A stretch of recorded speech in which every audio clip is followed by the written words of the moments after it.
As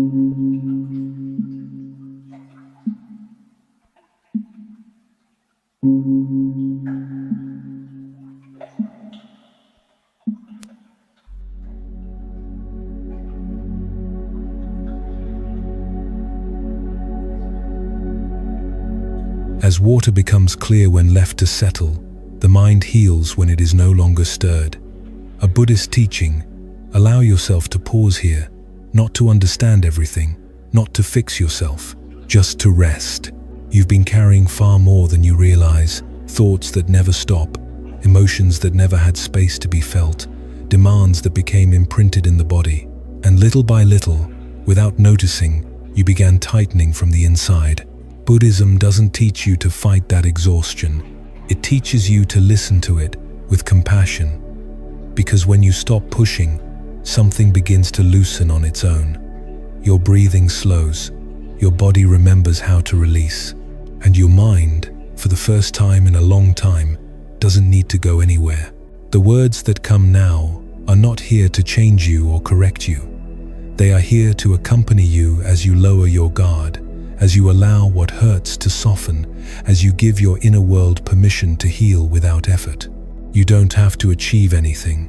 You don't have to prove anything. Just stay, breathe, and let these words guide you gently into a space where letting go is safe and healing is natural. We will begin now, and as you keep listening to my voice, as if there were nothing else to attend to, I want to invite you into a sacred space of calm, a space the Buddha would call returning home. Close your eyes, take a deep breath. Feel the air entering like a soft wave of life. And as you exhale long and slowly, let all the accumulated energy, all the weight of the day, leave your body. Because on the path of Dharma, letting go is not losing. Letting go is becoming free. Take another deep breath and relax. Just relax. Take one more breath and allow your body to slide into a state of rest. Prepare to become so still, so gentle, so available that the healing process can begin naturally. Because healing, according to Buddhist teachings, is not forced, it is allowed. Inhale, exhale, and begin to release your thoughts. Let the day disappear like a cloud dissolving in the sky. Rest now. In this instant, nothing needs your attention. You don't need to think about anything. This moment is not for solving. It is not for running. It is not for carrying. This moment is for returning to the present. And in Buddhism, being present is the first step toward freedom. Let your breath find its own rhythm, lengthen, soften, flow in harmony with your body. With every inhale, imagine a warm, luminous energy entering deeply, as if the air were a subtle medicine, as if your breath were a blessing arriving at the center of your being. And with every exhale, release what you no longer need. Release what is heavy. Release what hurts. Release what drains you. How good it feels to let it go. Because the Buddha taught that suffering grows when we cling, and it decreases when we learn to release. Now notice your body becoming light, truly light, as if tension were melting, as if every muscle were learning how to rest. With every exhale, the stiffness leaves, and your body becomes lighter, softer, looser. And it is beautiful to feel that lightness, as if your body were finally giving itself permission to stop resisting. Feel the muscles of your entire body opening, loosening, softening. Every inhale and every exhale frees them a little more. The mind releases, the body releases, and inside, everything becomes wider, more spacious, as if your inner world were filling with silence. A gentle tranquility begins moving through you, a slow and deep peace, and it feels so good, so good. And tell me, wouldn't it be beautiful to feel this every day? Wouldn't it be beautiful to walk through life with this peace in your chest? Wouldn't it be beautiful to move through your day with calm, like someone who no longer fights the world, like someone who has learned the Buddhist art of living without resistance? Imagine that you walk like water, soft and free, with your arms light at your sides, your body light and graceful. And while you do what you need to do and what you desire to do, everything happens with a silent freedom, with a natural ease, with a peace that does not depend on circumstances. Body and mind in harmony, like when the meditator sits and discovers there is nothing to push, only to breathe and to be. Imagine now that every muscle is deeply relaxed, that not a single spark of tension remains in your body, and that your mind, instead of running, radiates love, radiates compassion, radiates warmth. Because on the Buddha's path, true strength is not hardness, it is compassion. Feel that your mind aligns with nature, with life, with the universe, as if your breath were connected to everything that exists, as if your heart remembered you are not separate, and in that state, every cell in your body lights up with vitality and clarity, like a lamp in the night, from the tips of your feet to your hands. Every cell radiates life, energy, love, and with every step you take through your day, you leave that energy in others, a restoring energy. The energy Buddhism calls metta, loving kindness, a love that does not demand, a love that does not tighten its grip, a love that only wishes well-being, and that energy touches the people you love, and they feel it, because your presence becomes refuge, your presence becomes a calming silence, your presence becomes medicine, and around you, people begin to bloom, because they are near someone who vibrates in peace, near someone who radiates life, near someone who radiates love. Now feel a golden warmth, a gentle light like the dawn rising from within. That light surrounds every cell, fills your mind with peace, calms it, relaxes it, and it feels so good to know you can direct your intention toward healing whenever you choose. You can bring your awareness to the part of your body or mind that needs the most love right now, because in Buddhism, right intention is a silent power, and now you are prepared, you are ready, you are willing to heal. In this moment, here and now, notice the place in your body or in your mind that is ready for the deepest healing. Observe it clearly, bring your intention there, let your energy cover it, and as you exhale, allow what is unhealthy to leave, release it, let it go, as Buddhism teaches that every impurity can leave the heart when we stop clinging. And as you inhale, breathe in focus, mindful breath, healing breath, direct that energy exactly to that place, and feel a gentle calm, arriving a vibration of peace moving through that area. Wonderful. And those cells begin to respond, as if they heard the call of Dharma and answered with wisdom. They allow healing to enter. They open to light, to energy, to love. They receive it with trust, with serenity, with rest. Let that energy remain there working, healing, soothing, balancing, and throughout your rest, everything improves, little by little, in every way. The lightness deepens, the freedom deepens. Now, with a quiet heart, gratitude is born. Gratitude for life, gratitude for this chance to return calm to your mind. Because what matters most is not forcing yourself to stop thinking about someone. What matters, from Zen, is stopping the agitation of your mind because of that person. It is no longer holding that memory like a glass lifted for hours. It is remembering that a thought is only a thought, that an emotion is only a wave, and that the mind, when it rests, returns naturally to clarity. And now, listen to these affirmations gently. Maybe repeat them within yourself. Maybe let yourself sink into deep rest as you hear them. I am healing now. My mind is learning to let go. I am not my thoughts. I can love without clinging. I can remember without carrying. I choose peace. I choose freedom. Stay in this silence a little longer. Because in Buddhism it is said that when the mind becomes still, the heart can see, and when the heart sees, true transformation begins. The first reason someone won't stop living in your mind is this: attachment disguised as love. When a person occupies your thoughts constantly, you might believe it is because you love them deeply or miss them desperately. But Zen invites us to look honestly at a distinction that changes everything. True love brings calm, while attachment creates turbulence. Because if, when you think of that person, anxiety appears, jealousy, neediness, or that urgency to check their social media again and again, what you are feeling is not pure love, but a form of attachment. And the Buddha was direct about this. Attachment is the root of suffering, especially in relationships. You keep thinking about that person not because of the purity of love, but because you have tied your identity, your worth, or your future happiness to their presence or to their approval. After all, you keep thinking about that person not because of the purity of love, but because you have tied your identity, your worth, or your future happiness to their presence or to their approval. Her fine clothes couldn't be stained, and there was no way to cross without sinking.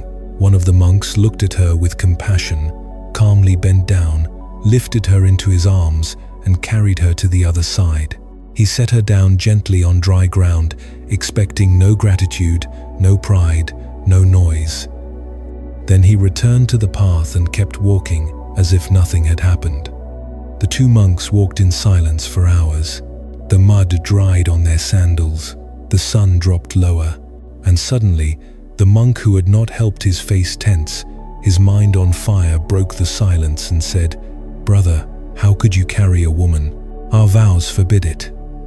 The other monk looked at him the way one watches a leaf floating on water and replied, with a serenity that seemed to come from deeper than words, "I left her on the riverbank hours ago. Why are you still carrying her?"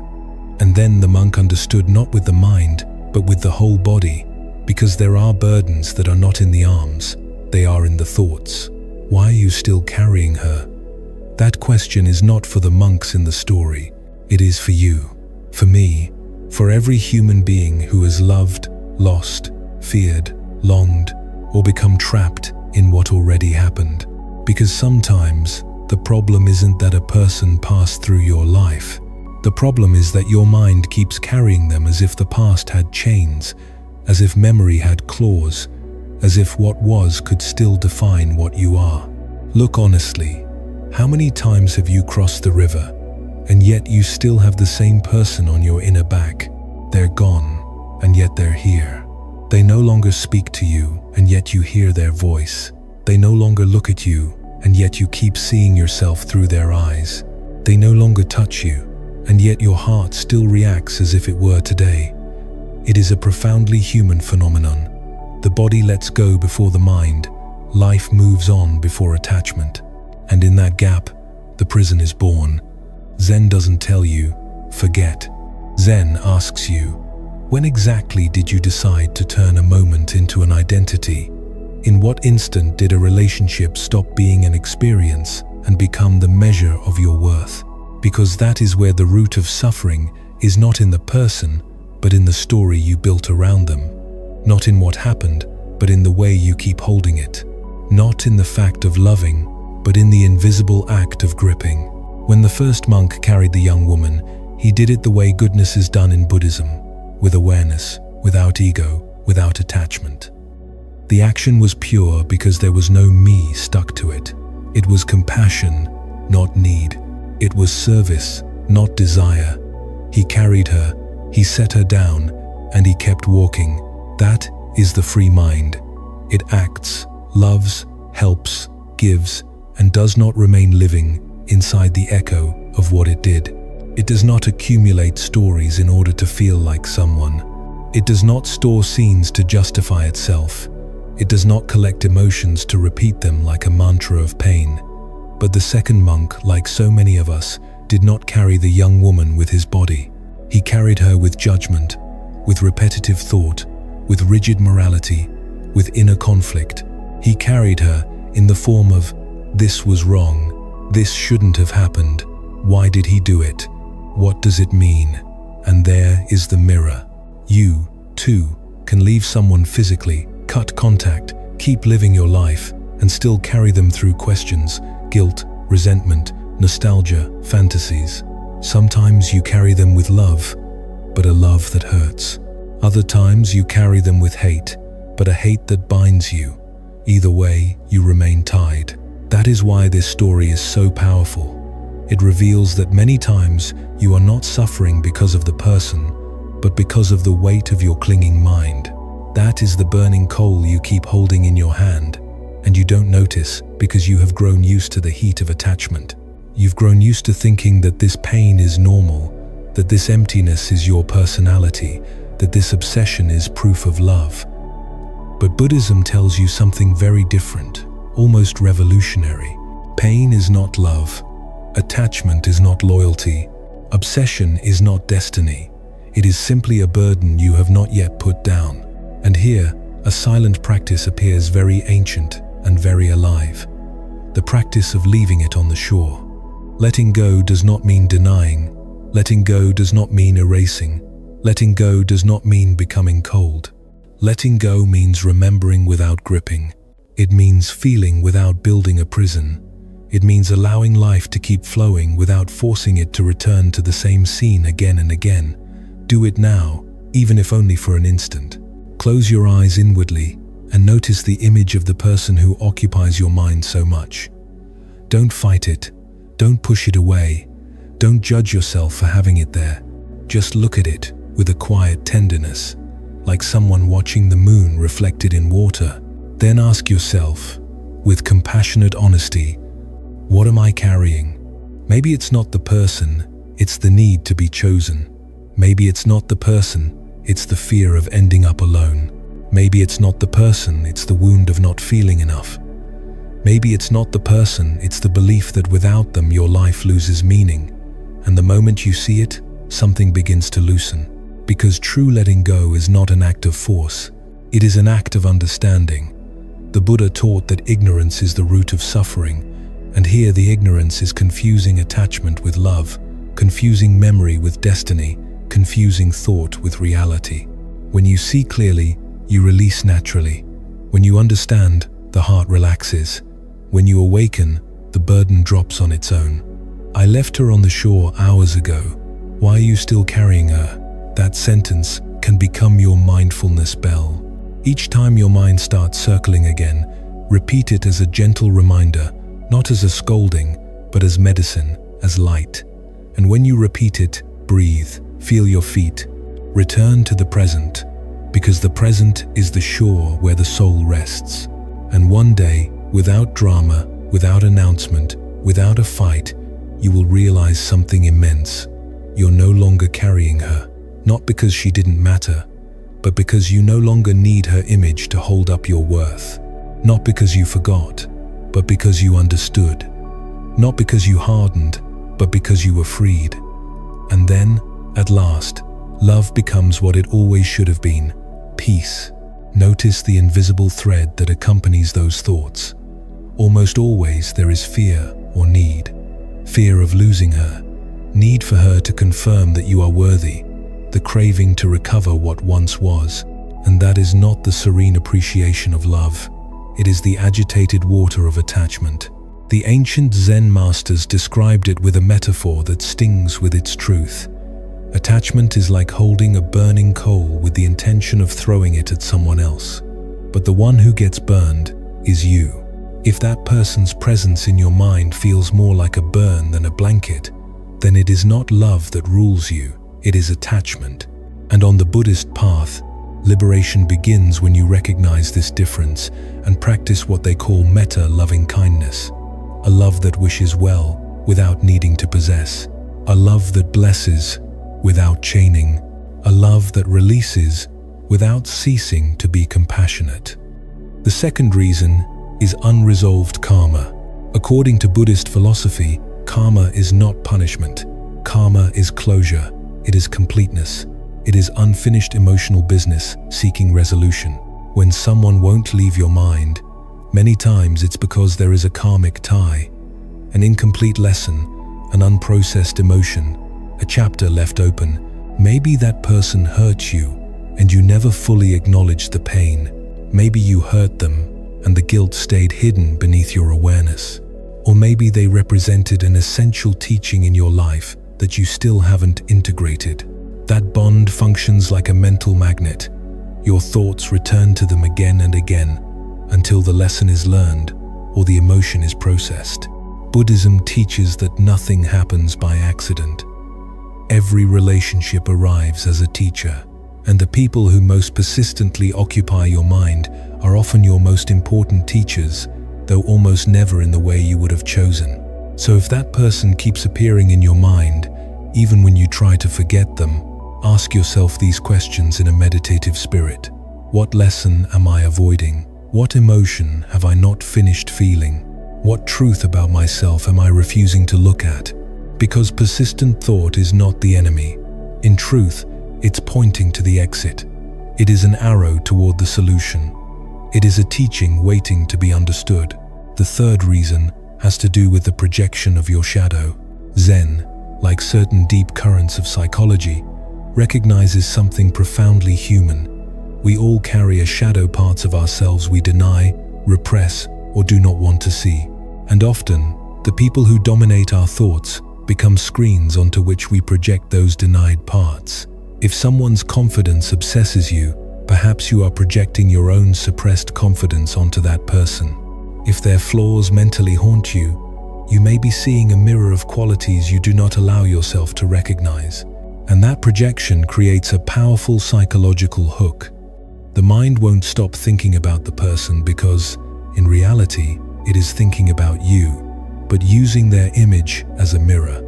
The Buddhist practice of self-inquiry, silent and honest, asks, what quality in this person triggers me most strongly? What part of them do I keep staring at inside my mind? The answer often reveals an aspect of you that is asking to be integrated. The Buddha taught that true understanding is born when we recognize that others are mirrors, reflections that return to us, the parts of ourselves we have not yet embraced. And when you reclaim those projections, when you stop searching outside for what is demanding to be seen within, the person naturally loses their power over your mind, not because you hate them, not because you erase them, but because you no longer need them as a screen for your unconscious. The fourth reason is attachment to an outcome. Buddhist teaching insists on something that seems simple but is radical. Suffering arises when we cling to a specific outcome instead of accepting what is. And when someone occupies your mind without rest, you need to observe whether you are trapped in a particular outcome you desire with that person.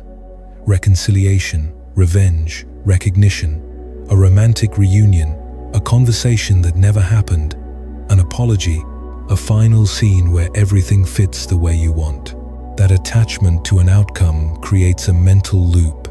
The mind rehearses and rehearses scenarios, repeats dialogues, imagines endings, rewrites the past, constructs a future, and in every repetition, it chains itself again. That is why Zen speaks of the beginner's mind, being in the present moment without predetermined expectations. But when someone dominates your thoughts, you are usually trapped in the opposite, a mind full of should have, full of if only, full of I wish, full of imagined endings. You can recognize this pattern when your thoughts about that person always end in the same fantasy, the same script, the same conclusion.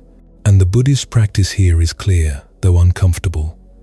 Release the attachment to the outcome through acceptance of the present reality, even when it hurts. Not because reality is perfect, but because fighting it only multiplies suffering. And when you truly understand it, when you see it without self-deception, something quiet yet immense happens. The mind slows a little, the breath opens, and for the first time in a long time, you stop trying to possess a story and begin to inhabit your peace. The fifth reason is identification with thoughts. And here Buddhism offers one of its most revolutionary insights. You are not your thoughts. Yet when someone moves into your mind, it is likely you have fallen into the trap of identifying with every idea that arises about that person, instead of seeing thoughts for what they truly are, passing mental events, like clouds moving across the sky. You have begun to treat them as if they were reality itself. Every thought about that person feels meaningful, true, as if it demands your attention. And that identification creates a loop. The more you confuse yourself with those thoughts, the more they appear. The more they appear, the more real they seem. That is why Buddhist meditation trains something essential, creating distance between you and the thought, observing without becoming it. When the mind says, I miss them, try to notice silently. There is a thought about missing them. That small shift changes everything because it opens a space between your awareness and the content of the mind. Zen masters described it as learning to watch the river of thoughts without falling in and being swept away by the current. You are on the bank of the mind, watching the water pass without letting the water carry you. The sixth reason is the illusion of permanence. Buddhism teaches that everything is impermanent. Everything changes: people, emotions, bonds, even the intensity of what you feel today. But when someone dominates your inner landscape, you fall into the illusion that this connection, positive or negative, is fixed, eternal, impossible to dissolve. You believe the intensity of these thoughts will never fade, that the pain or the longing will always stay this sharp, that this person will always matter in the same way. And that belief strengthens their hold over your mind, because when you think it will last forever, without realizing it, you give it more power. The Buddhist practice is to look impermanence straight in the face, in everything, including what you think about that person. No mental state, no matter how intense, remains unchanged. The pain of loss, the sting of betrayal, the warmth of nostalgia, all of it is subject to the universal law of change.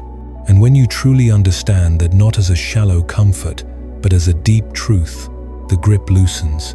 As Zen says, this too will change, not as a pretty phrase, but as the very structure of existence. And so this truth doesn't remain only as an idea, but enters your body as a living experience. Zen offers another teaching just as simple, just as powerful, one of those stories that seems small, yet can save you from carrying unnecessary suffering for years. It is called, "How much does this glass of water weigh?"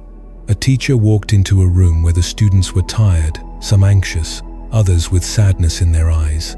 He didn't begin with sermons. He didn't raise his voice. He simply took a glass of water, lifted it calmly, and asked, "How much do you think this glass weighs?" The students looked at one another. One said, 100 grams. Another, 200. Another, a little more. The teacher nodded without correcting them. Then he asked something no one expected. "What do you think would happen if I held it for 1 minute?" A student replied, "Nothing, teacher." "And if I held it for an hour?" he insisted. The student hesitated. "Your arm would get tired." The teacher smiled. "And if I held it all day?" At that point, everyone understood without him needing to say it. "Your arm would hurt," one said. "You'd get cramps," said another. "Maybe you'd have to go to the hospital," someone added. And the teacher concluded with a serenity that rang through the air like a bell. The weight of the glass doesn't change. What changes is how long you hold it. And the longer you hold it, the heavier it becomes. Then he lowered the glass, set it gently on the table, and looked at each student as if he were looking into their heart. That is how suffering works in the mind. This story, as simple as it seems, is direct medicine for obsession, for pain that repeats, for nostalgia that won't let you breathe. Because many times, it isn't the intensity of the emotion that destroys you, it's the duration of the grip. It isn't the memory itself, it is the act of holding it again and again, as if it were required, as if it were proof of love, as if it were the only way to honor what was lived. But what you are really doing is squeezing a glass with the hand of your heart. Without noticing, you could set it down on the table of the present. Buddhism teaches that every thought is impermanent, that every emotion is a wave, that every state of mind is like a cloud. Yet when someone occupies your mind, you don't just remember them, you hold them, and you hold them with an invisible force. You hold them with stories, with questions, with imaginations, with conversations that never happened or that already ended. You hold them with the idea that if you let go, you lose. You hold them with the belief that if you release it, something in you will break. But what truly breaks is the arm of the mind when it refuses to rest. The teacher didn't say, "Don't feel." He didn't say, "Reject the glass." He didn't say, "Forget it." He only revealed a more refined truth. The problem is not the glass, the problem is the time you keep it lifted. That is exactly what happens when a person won't leave your thoughts. Every time you pick up that image, that name, that scene. You lift the glass again. Every time you tell yourself, "Why did they do this to me?" You lift the glass again. Every time you check their profile, you lift the glass again. Every time you compare your present to what you once had, you lift the glass again. And then you wonder why you're exhausted, why your chest tightens, why your soul feels heavy. It's not because the glass is enormous, it's because you've kept it raised all day. Here, a profound teaching of the Buddha appears. Suffering arises from attachment, but attachment doesn't always feel like attachment. Sometimes it feels like, "I need to understand." Sometimes it feels like, "I can't close this." Sometimes it feels like, "If I let it go, it means it didn't matter." And that confusion keeps you holding the glass even when your hand is already trembling. The mind believes holding on is loving, but true love does not need to carry. True love can remember without pain, can look without clinging, can be grateful without chaining itself. Buddhist practice invites you to look at the glass with honesty. Ask yourself, without judgment, how long have I been holding this? How long have I been holding that conversation? How long have I been holding that ending that never happened? How long have I been holding that guilt? How long have I been holding that hope that has become a prison? And when you answer, don't answer with sadness, answer with compassion. Because you are not wrong for holding on. You are simply tired, and your tiredness is a sacred signal. Your body is saying what your mind doesn't want to accept. It is time to rest. In Zen, letting go is not abandoning life. Letting go is allowing life to move. It is removing the extra weight from the mind so the heart can breathe again. Letting go is not stopping love. Letting go is stopping suffering for love. Letting go is stopping the grip on a glass you could place gently on the table of present reality. Because something becomes clear when you look at this story with meditative eyes. The teacher didn't throw the glass, he didn't break it, he didn't deny it, he simply set it down. That is the great teaching. You don't need to destroy your memories. You don't need to hate the one you think about. You don't need to harden yourself. You only need to learn how to lower the glass, to put it where it belongs, to allow the arm to rest. And here comes a simple practice that seems small but transforms. Every time that person appears in your mind, instead of continuing to lift the glass, pause, breathe, and say inwardly, gently, "I am holding the glass." Not as guilt, but as awareness. I am holding the glass, and I can set it down. Then exhale slowly. Feel your shoulders, feel your hands, feel your chest, and set the glass down, maybe not forever, maybe only for a minute, but that minute is already freedom. Because in Buddhism, freedom does not arrive as a great event. It arrives as small acts of awakening. Many people believe letting go is an act of willpower, but in the Buddhist view, letting go is an act of wisdom. It is understanding that your mind was not designed to hold the past as if it were a sacred burden. Your mind was designed to illuminate the present. When you hold on too long, you lose the present. And when you lose the present, you lose your life. That is why the Buddha insisted so much on mindfulness, not to make you perfect, but to return you to your home, now. The only place where suffering dissolves. And if today it feels impossible, remember this. The teacher did not say, "Never lift the glass again." He taught that you can lift it when necessary, but you do not have to hold it forever. You can feel, but you do not have to cling. You can remember, but you do not have to live inside the memory. You can love, but you do not have to burn. Because life is not asking you to carry all day. Life is asking you to learn to let go in time. So when that person returns to your mind tonight, when your chest tightens and nostalgia tries to dominate you, remember the glass, remember the teacher, remember that the weight is not in love, but in the grip. And then, with all the tenderness you deserve, lower the glass, set it on the table, return to your breath, return to your body, return to your life, and allow impermanence to do what it always does, change everything, gently, in silence, until what hurts today becomes nothing more than a cloud that passed through your sky. Because in the end, Zen doesn't take the glass away. It only teaches you that your hands deserve to rest. The seventh and deepest reason is an unfulfilled spiritual assignment. From a Buddhist perspective, there are people who enter our lives as spiritual assignments, souls we have in some way agreed to meet so we can grow together. When someone refuses to leave your mind despite time and distance, they may represent an unfinished task, a soul connection with lessons still waiting to be integrated. This goes beyond psychology and enters the realm of spiritual purpose. And unlike the other reasons, this one asks for a radical shift in perspective. What if that person's persistent presence in your mind isn't a problem to solve, but a sacred opportunity to awaken? What if their place in your consciousness is, in fact, essential for your spiritual evolution?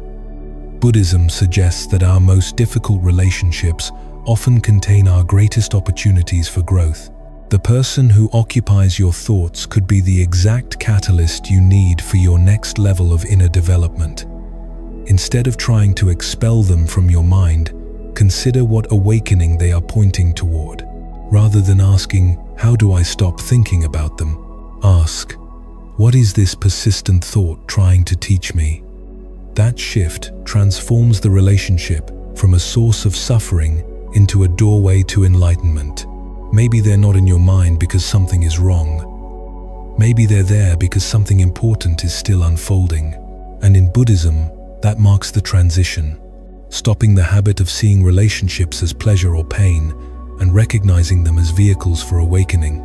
Now let's talk about the Buddhist path toward liberation from these persistent thoughts. First, the practice of mindful observation. When thoughts about that person arise, don't fight them and don't judge yourself for having them.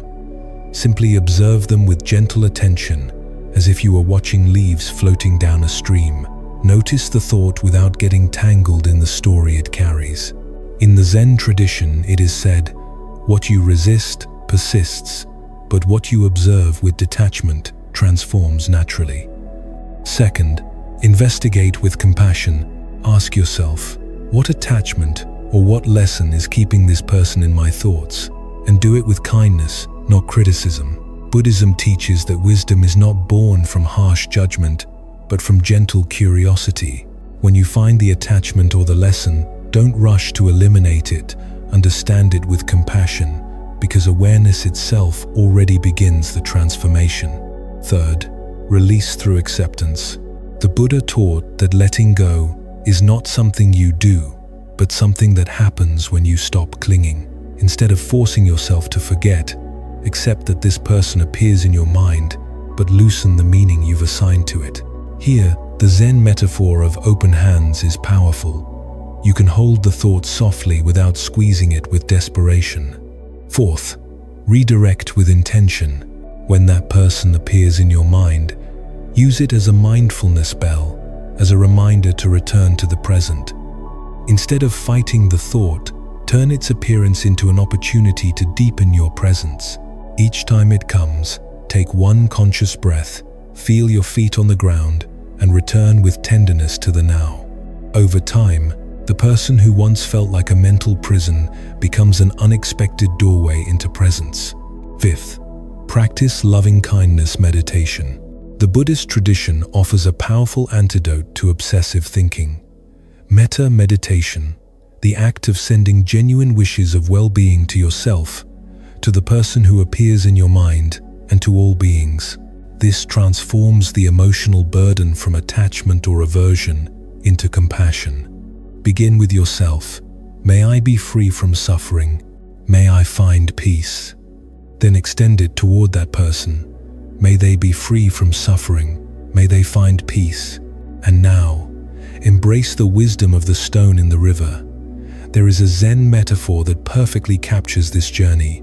Your mind is like a river, and that person is like a stone thrown into it. At first, the stone creates disturbance, waves, splashes, turbulence. But fighting the disturbance only creates more agitation. If the river continues to flow, two things can happen. Either the stone settles to the bottom and becomes part of the riverbed, or the current carries it away. In the same way, When you allow your mind to flow around those thoughts without struggling, eventually that person either integrates in harmony into your awareness or naturally fades from the front line of your inner world. The key is not to force the process, but to trust the natural flow of attention. Because as the Buddha taught, nothing should be clung to as I, as me, or as mine, not even our thoughts about others. When someone won't leave your mind, Buddhist wisdom invites you to change your relationship with thoughts, not to battle against them. Your mind is like the vast sky, and that person is only a passing cloud. Through mindful awareness, what once felt like torment becomes your path to freedom.